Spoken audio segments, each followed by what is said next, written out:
My dream one day is to own the largest Turbosound TMS3 system with TSW 124 24-inch subs, to bring back the real sound of rock and roll. It's so sad the way the industry's gone. It's like music doesn't exist anymore. It's all about the money. It's all about the dollar figure.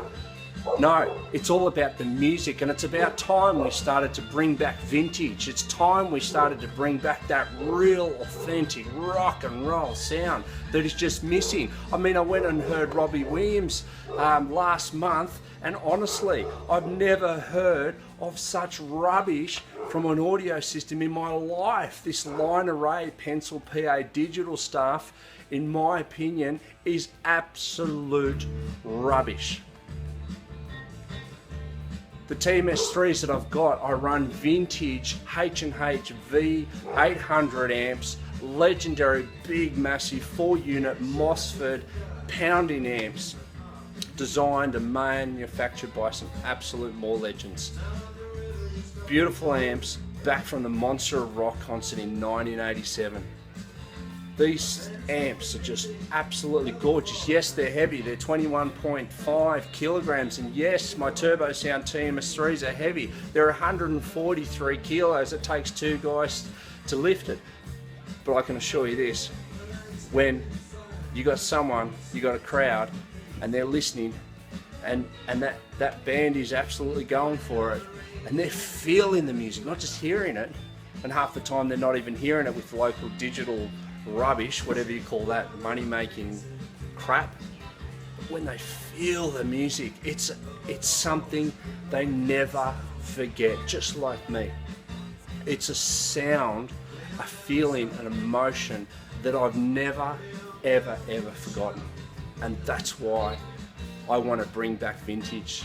I want to bring back the world's largest Turbosound TMS3. I want to give people an experience that they haven't heard for many, many years. Time to bring back vintage.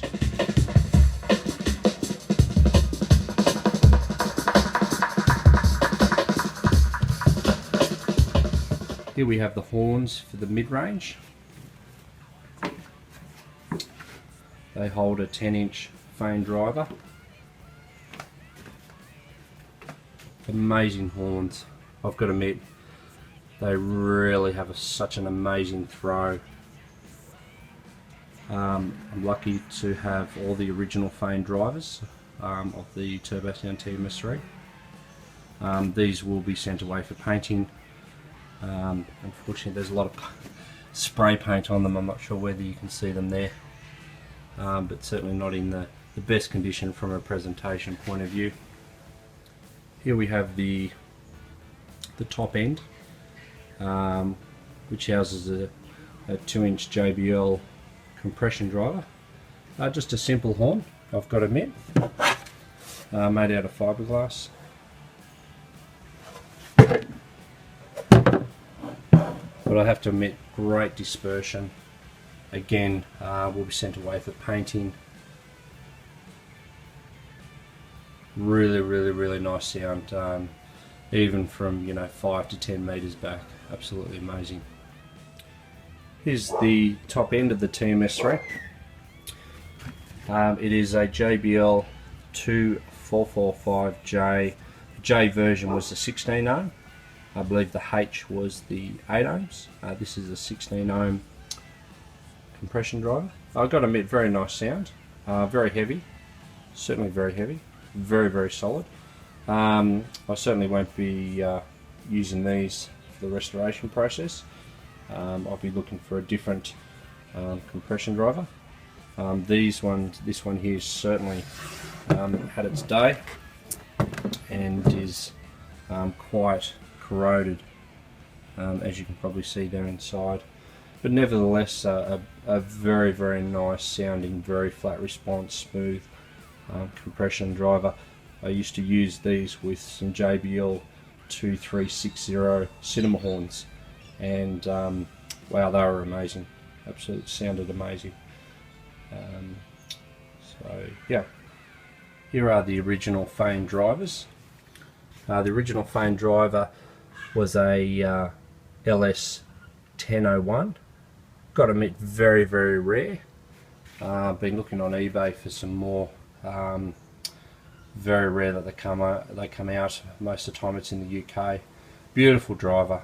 Unfortunately, the last production company that had this, as you can see, they have sprayed down the guts of the horn with black paint and coated the driver as well. So looking to get these completely serviced, cleaned and realigned, just to make sure that everything's tickety-boo for my restoration project. But a really beautiful smooth mid-range. I've got to admit, with the Turbosound TMS 3, I really do love the mid-range. There's such a long throw and just such a strong depth. You can really get into the depth of the vocals in the mid-range. Here we have the Fane mid 15-inch LS 1501s. There's not much left of the back on that one. These have, I believe, been reconed. There is some marks of new glue. Again, a really nice 15-inch driver, heavy magnet, solid construction, as you can see there. Certainly a lot of corrosion on these ones, especially underneath, but still all work fine. Again, I'm going to have the drivers completely realigned and the cones just assessed, as I want these 100% original to the authentic original Turbosound TMS 3. So here we have the Turbosound TMS 3 crossover. Massive cap there for the mid-range. The TMS 3 that you've just heard, I've actually got the mid-woofers wired with channel 3 and channel 4 of the speak-on connected there. I'm running dual mono H&H V800 vintage amps, large MOSFET amps. I've got to admit the sound is to die for instead of dual 8-inch 8 ohm 15-inch drivers, which is why they normally run. Here's some of the Turbosound TMS 3 flying hardware. These were for the back of the speakers, which was used to angle the speakers, especially in a line array situation. These are the hardware to actually fly. These unfortunately have suffered quite a lot of corrosion.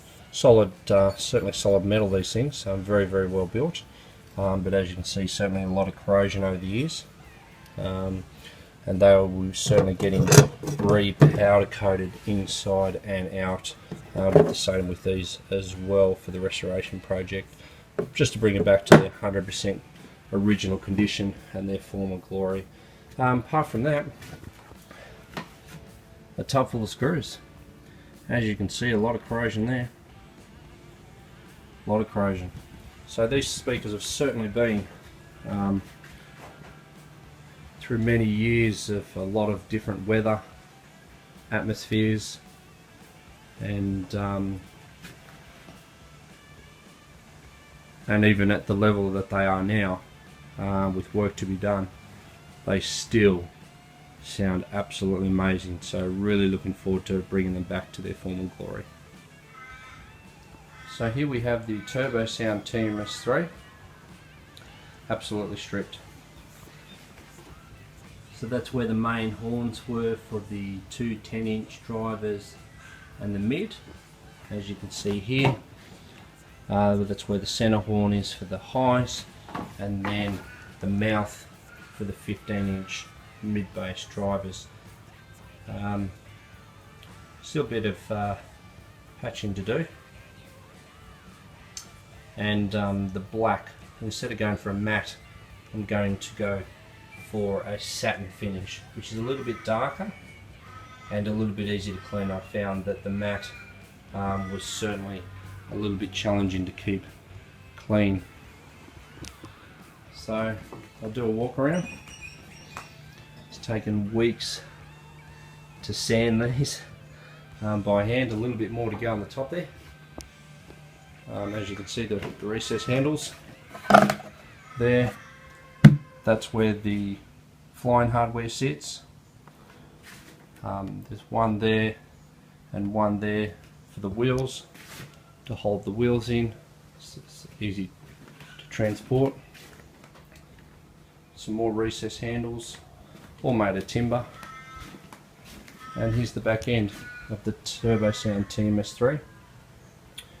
Again, where the back end of the 210s and the compression driver sits. There's normally a door, sits here and closes up, which holds the crossover as well. All sanded by hand. I'm not sure whether I'll acid dip these a bit more, or soda blast or sand blast, just to bring them right back to the raw surface. It's quite amazing when you sand a speaker box, what is revealed. Very, very interesting. So here we have where the 15-inch drivers actually mount in the TMS 3. Definitely a horn-loaded sealed chamber. Not a huge amount of room there, I've got to admit. I've got to admit, it's certainly a challenge to get the 15-inch drivers in there, but very, very punchy. Very, very punchy. I'm looking whether to sound deaden these areas here with some bitumen. I think we call some dynamatting, just to tighten that up. Still a bit of a, maybe we can tighten that up just a fraction, just to give a little bit more bass. Give you an angle through this way as well.